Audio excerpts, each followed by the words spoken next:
What's up, everybody? I'm Kat Bailey, and this is our extended look at Dragon Age the Veilguard's gameplay. I'm here with BioWare lead developers Corinne Busche and John Epler. Corinne, what are we looking at today?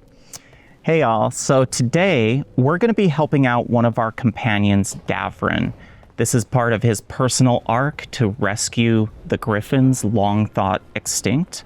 We're going to take a quick journey through the lighthouse, your base of operations. We're going to head into the crossroads and make our way to the dark swamps of Hossberg wetlands.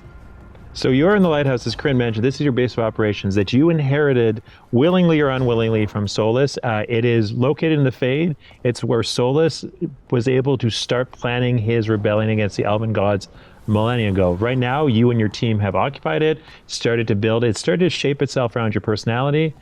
As Corinne mentioned, we are going to go talk to Davrin, who is located up above. And each of these spaces kind of shapes itself around your companions as they live there, as they basically spend their arcs in those rooms. And we see here the glowing light above indicates Davrin's ready for us. Let's check in with him.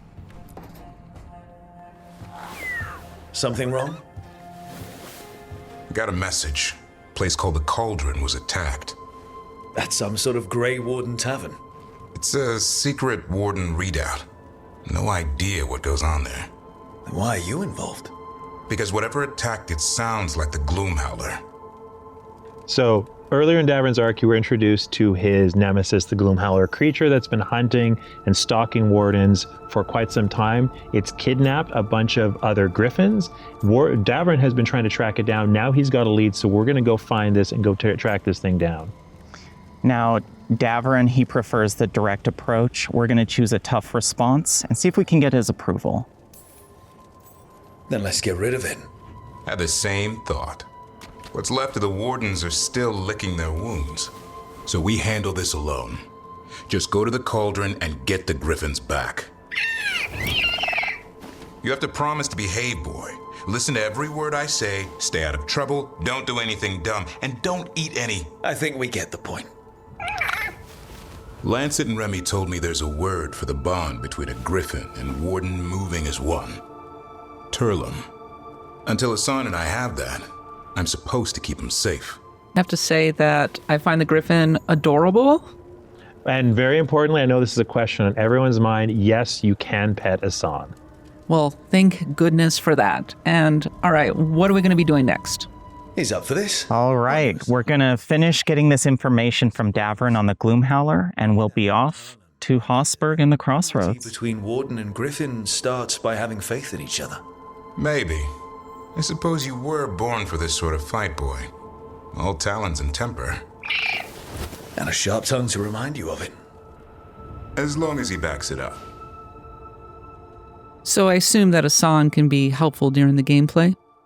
Oh, absolutely. In fact, a lot of Davrin's abilities revolve around calling Hassan in the heat of battle.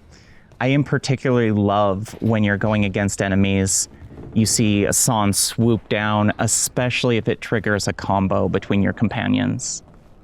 As Corinne mentioned earlier, one of the interesting, fun things we've done is if you see the lights on in a room, companions have something to say. You can see Harding up in that space there, Nev behind you as well, and Belara. But we have a mission ahead of us. We're going to go find the Gloomhowler if we can, and we're going to go through the crossroads in order to do that. And the crossroads, if you've played previous Dragon Age games, Trespasser in particular, is a location in the Fade that contains a number of alluvions, allowing you to travel across Thedas in a matter of minutes. But at this point, the crossroads are under assault by the other elven gods. It's a dangerous place, and we are going to be in for a bit of a fight. And this alluvion, the Vera Voss, is the central focus point of the lighthouse. This is going to take us to Solus's pocket area of the crossroads, and it might look a little bit different from what you've seen in Trespasser. Can you tell us a little bit about the role that the crossroads plays in the structure and the gameplay?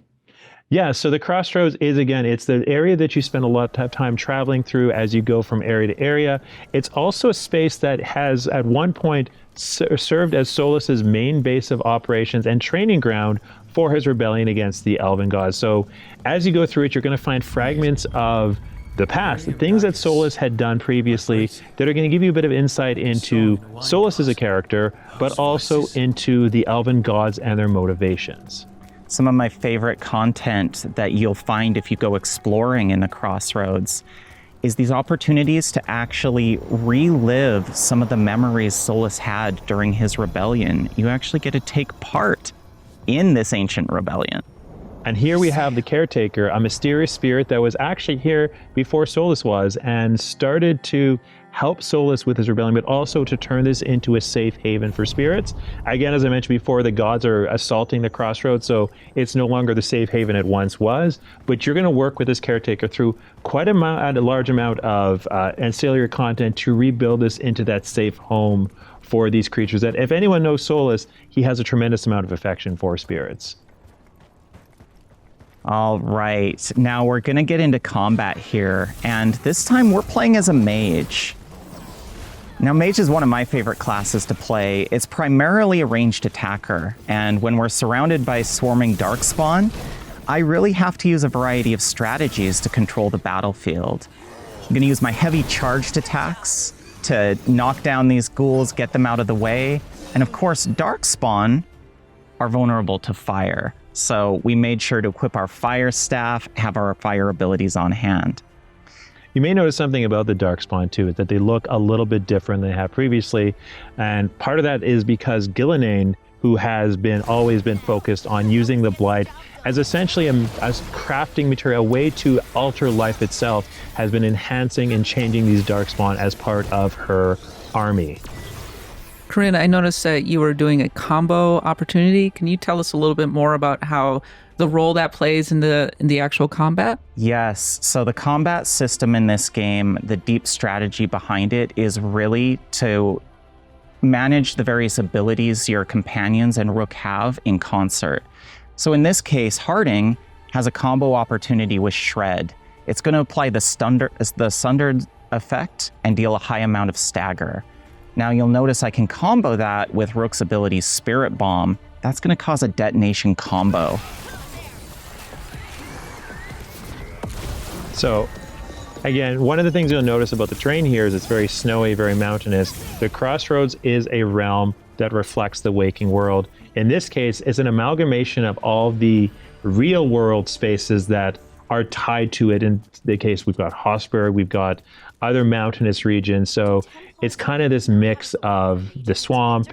And as you'll see, as we move towards these alluvions, the architecture around them very clearly reflects what's on the other side. We're not going to spoil and tell you exactly what's on the other side, but you maybe make a few guesses based on what you're seeing. Do I have to do the Crossroads, or can I just fast travel right through? So it depends how you progress through the game. The first time you go to any of the new regions in the world, you'll traverse the Crossroads to get there. Subsequent times, we of course support fast travel, but it behooves you to actually go back and explore the Crossroads as some of the deepest secrets lie within.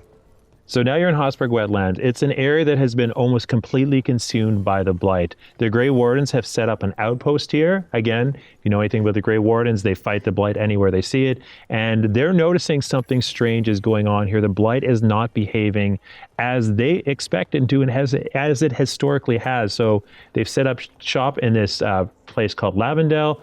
And you are here to work with them, help them out, and help them find an answer to the questions about the Blight that they're asking. Tell me a little bit more about this area. It looks a little bit like a hub where you can get a lot of quests and things like that. That's right. So here we find one of the bases of the Grey Wardens. So you'll see they've really built up a small fighting force here to hold off the Darkspawn. What's more, the Grey Wardens are a faction we're going to be working with throughout the game. We've got Holden, one of the Grey Warden quartermasters. We're actually going to upgrade his shop and see what items he has in store for us, see if maybe it gives us an edge in combat.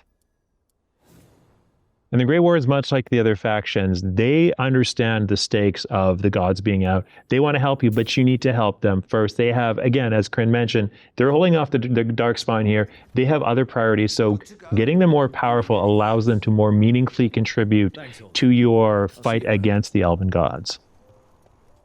So where are we going next? All right, so we're heading out of the Grey Warden Fortress into the small town of Lavendel.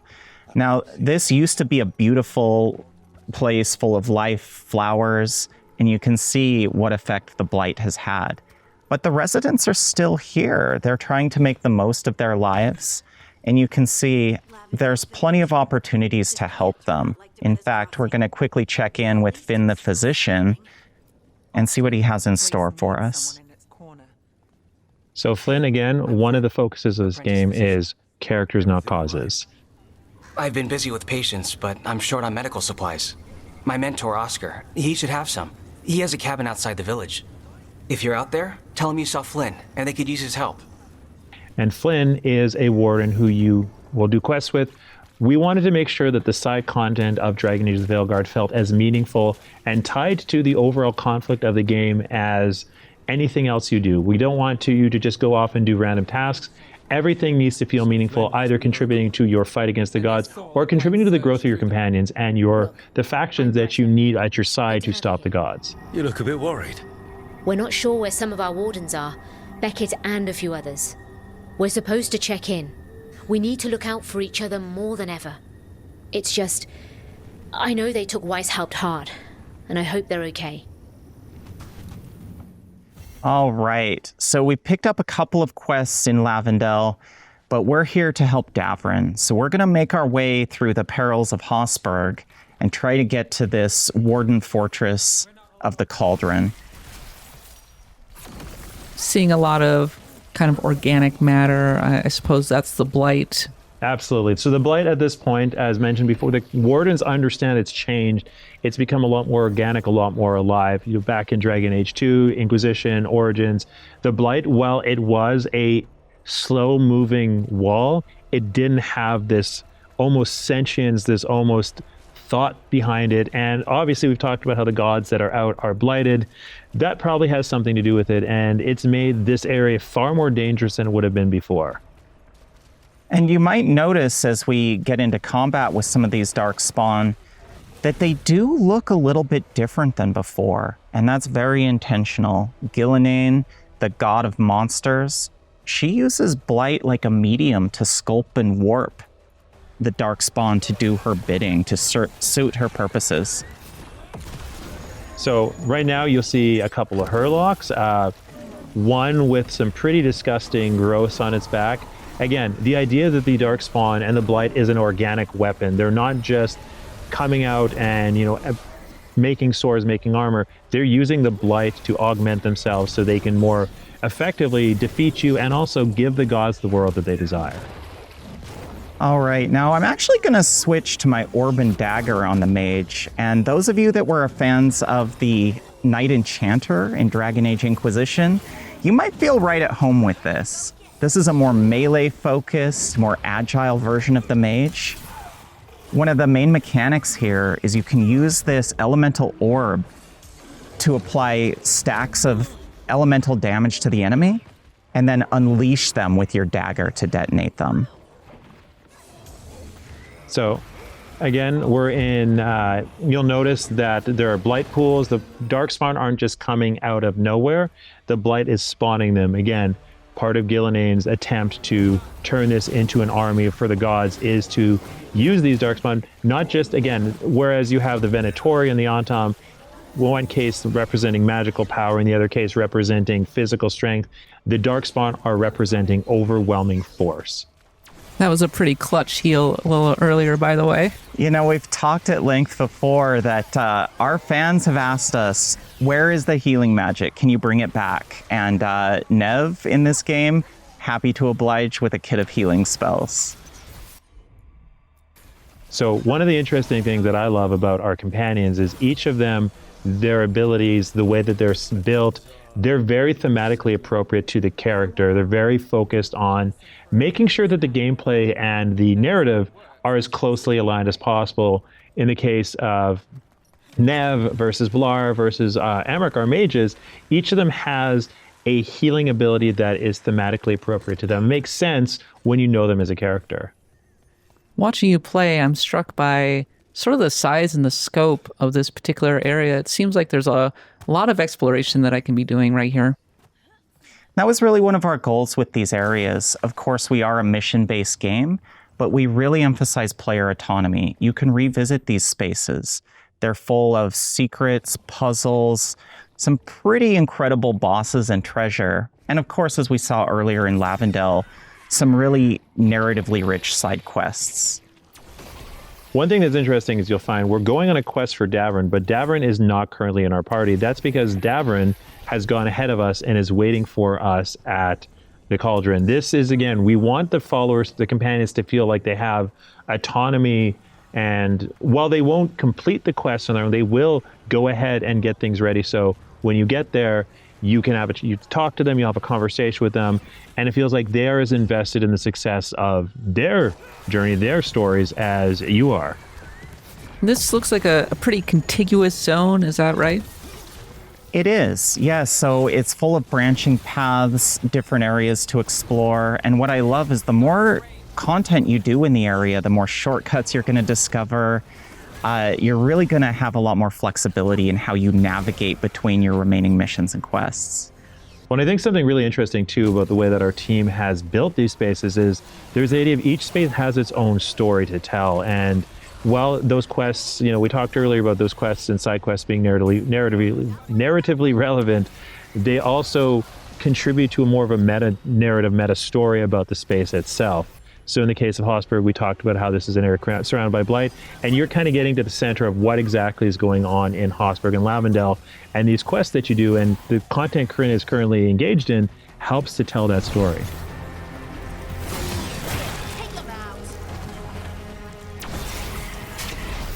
All right, we can see our companions are up here attacking this dark spawn on their own.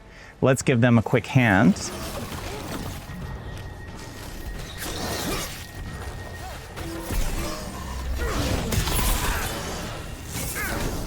All right, and I love positional gameplay, making use of the environment to your advantage.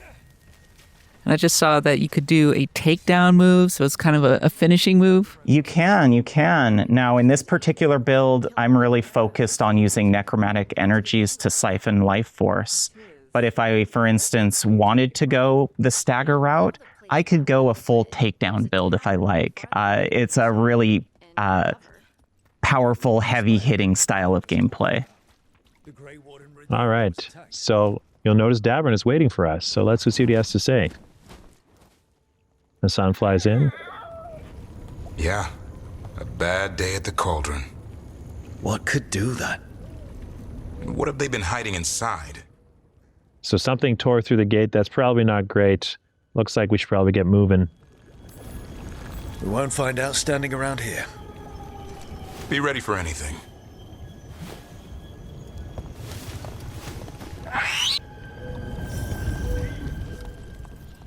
So because we don't have Davrin in our party, he's going to move ahead and wait for us while we bring Nev and Harding along to clear a path for ourselves to find Davrin and get to where he is.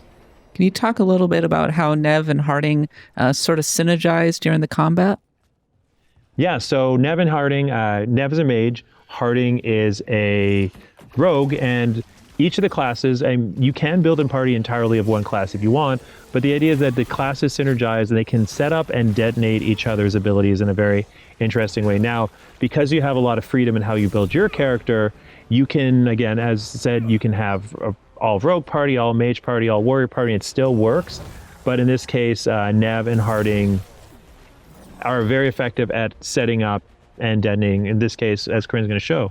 So we're in danger here, and this is really what I love about the tactical layer of combat. If you get in that clutch situation where you've got this devastating incoming attack, great time to pause gameplay, weigh your options, and in this case, I'm going to go back to our combo here and see if I can just quickly get out of the way.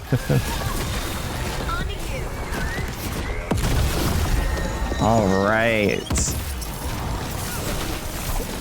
You can see I've applied siphoning to these enemies, so I'm actually going to be leeching their health when I use my mage beam. Now you'll notice there's blight boils throughout the area, and that's part of our philosophy on the combat encounters. If I don't destroy these blight boils, ghouls are going to continue to emerge. So I'm really focused on what targets do I take down first? This enemy is a little bit weaker. I think I'm going to have my companions focus on them while I deal with this grenadier that's giving me some problem. Yeah, I will say, and that's, I'm not on the stick. Corinne is much better at this game than I am, and You say that. Well, most of the time, yes, 100%.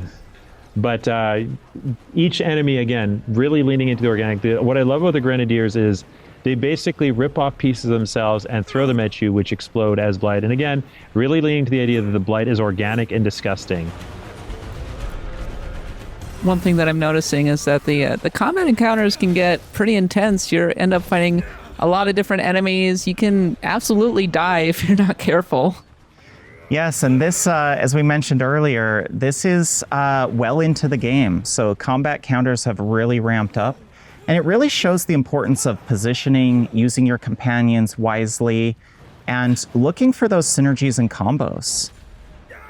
Now, this is interesting. We just went down. We've built our companions to be able to come to our aid. So we're actually going to use a revive here. And Nev to the rescue. And as Corinne mentioned, this is later in the game, and Hossberg itself is what I would consider a later game area, and the encounter is a little bit more challenging. It's a more dangerous space. This shows up in the encounter, but it also shows up in the visuals, the storytelling here. This is a place that you don't want to be. You don't want to be in Hossberg. It is full of darkspawn, full of blight, and generally not a pleasant place to be. Well, we'll be able to explore more of the Cauldron when Dragon Age the Veilguard comes out on October 31st. In the meantime, we are going to be continuing on with our IGN First coverage of Dragon Age for the rest of September. And for everything that's great about games and RPGs, keep it locked on IGN.